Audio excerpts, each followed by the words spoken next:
मैं धन्यवाद करूंगा कि उनकी नेतृत्व में यह हमारी केंद्र की सरकार किसान, मजदूर, खेतीहर मजदूर, गरीब, दलित, बैकवर्ड, नौजवान, कर्मचारी, व्यापारी, छोटे व्यापारी, बुजुर्गों की, महिलाओं की, इन सब के आशीर्वाद से मिली जुली सबकी समानता की सरकार है। और इससे बड़ा काम और क्या हो सकता है। माननीय प्रधानमंत्री जी ने इसमें एक और बात ऐड करी। कई हमारे साथियों के मैं भाषण सुन रहा था तो कोई साथी बोल रहा था कि भाई समानता नहीं है। माननीय प्रधानमंत्री जी ने जनरल कैटेगरी के आर्थिक आधार पर भी 10% का आरक्षण देकर के ये दिखा दिया कि केंद्र सरकार सबको साथ, सबका विकास, सबका विश्वास लेकर के चलती है। दूसरी बात स्पीकर सर, ये सारे साथी अपनी अपनी बात कह रहे हैं। मैं 1996 से इस लोकसभा का सदस्य हूं। 1996 में निर्दलीय बनकर के आया था। स्पीकर साहब, माननीय प्रधानमंत्री जी के आशीर्वाद से मैं चौथी बार सांसद हूं। मैंने बहुत उतार चढ़ाव देखे हैं।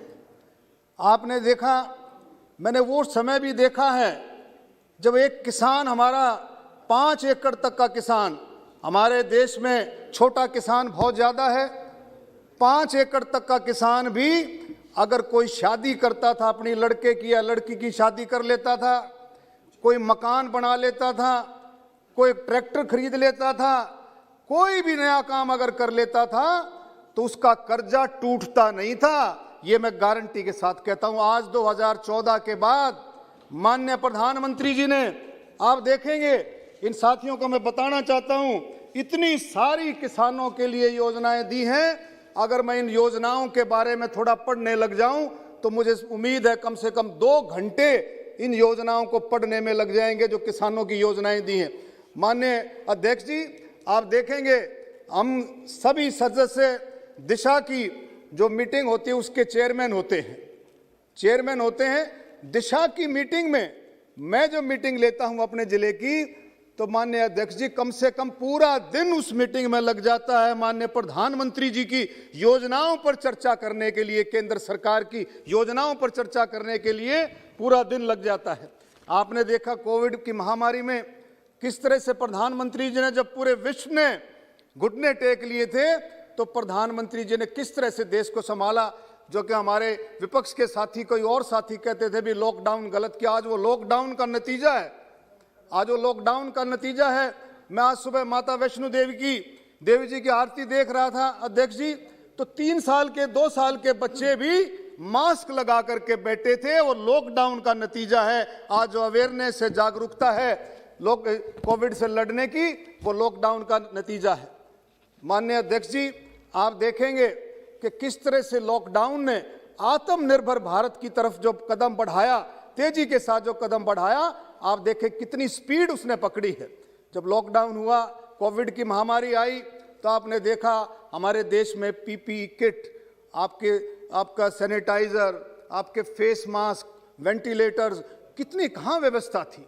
लेकिन प्रधानमंत्री जी की अपील के बाद आपने देखा आज करोड़ों की तादाद में पीपीई किट, आपके हर वैक्सीन की जो है उसके साथ साथ कोरोना वैक्सीन प्रधानमंत्री जी के नेतृत्व में, हमारे स्वास्थ्य मंत्री जी के नेतृत्व में कोरोना वैक्सीन भी आई। तो मैं ये बताना चाहता हूं अपने साथियों से, कोविड की महामारी के साथ साथ, कोविड की महामारी से तो केंद्र सरकार ने, माननीय प्रधानमंत्री जी ने सफलतापूर्वक सामना ही किया, लेकिन उसके साथ साथ प्राकृतिक आपदाएं भी आई। इसी दौरान में आपने देखे पिछले साल में जैसे बाढ़ आई, कई राज्यों में भूकंप आया, चक्रवात आए, और हमारा हरियाणा में तो देखेंगे टिड्डी दल का भी इतना भयंकर हमला हुआ, और यहाँ तक कि अब आने वाले पीछे से समय में बर्ड फ्लू तक भी आया। लेकिन केंद्र सरकार ने माननीय प्रधानमंत्री जी के नेतृत्व में इन सारी चीज़ों का बहुत अच्छे तरीके से इन चीज़ों का सामना किया। तो मैं ये बात आपको, अब मैं हमारे साथी, पंजाब के साथी जो अपनी अपनी बात कह रहे हैं, मैं इनसे पूछना चाहता हूं पंजाब के साथियों से कि जब आपने आंदोलन का जब समय शुरू हुआ, और आंदोलन के समय में हमारे हरियाणा के लोगों ने इतना अच्छा अतिथि सत्कार किया कि कई मंत्रियों ने, पंजाब के कई मंत्रियों ने यह कहा कि हरियाणा हमारा छोटा भाई है। आज मैं इन सारे साथियों से कहना चाहता हूं, अगर हरियाणा को पंजाब छोटा भाई मानता है तो SYL का कैनाल का पानी जो कि हरियाणा की जीवन रेखा है, क्यों नहीं हमारे को SYL का कैनाल का इसका निपटारा कराते पंजाब के भाई साथी। तो मैं इनसे अपील करता हूं कि इस बात का ध्यान दे करके आप लोग हमारे इस हरियाणा की तरफ ध्यान करें और इस बात का समाधान कराने की पूरी कोशिश करें।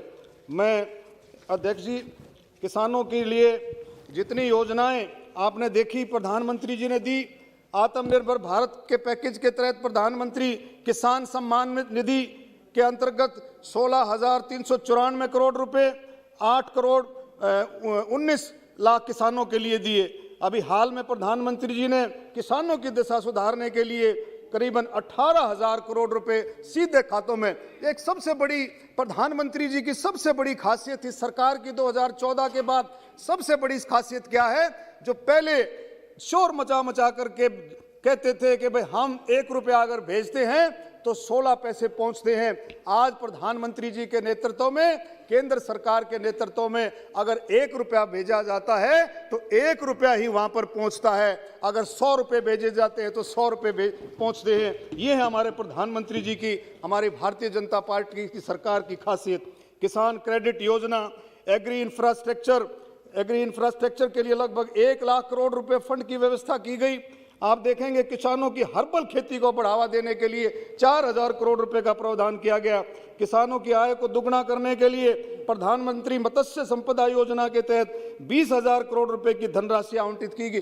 कितनी सारी योजनाएं, अगर हम इनको पढ़ें अध्यक्ष जी, इन बातों को गहराई से जाएं, तो मैं जिम्मेवारी से कह सकता हूं पूरा दिन लग जाएगा। हमारे साथियों को मैं बताना चाहता हूं पूरा दिन लग जाएगा, लेकिन प्रधानमंत्री जी की केंद्र सरकार की योजनाएं खत्म नहीं होंगी। इनको समझना पड़ेगा और फिर आप देखेंगे किस तरह से किसानों के लिए, गरीबों के लिए, खेती और मजदूरों के लिए सरकार काम कर रही है। ये सारी बातें आपके सामने आएंगी।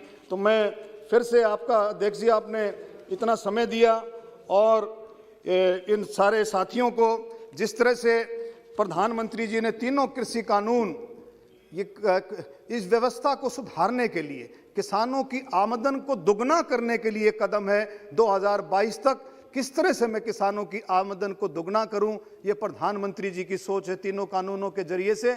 और मैं फिर से आपका अध्यक्ष जी धन्यवाद करूंगा कि आपने मेरे को समय दिया। बहुत सारी बातें थी कहने की, लेकिन समय कम है। धन्यवाद। जय हिंद।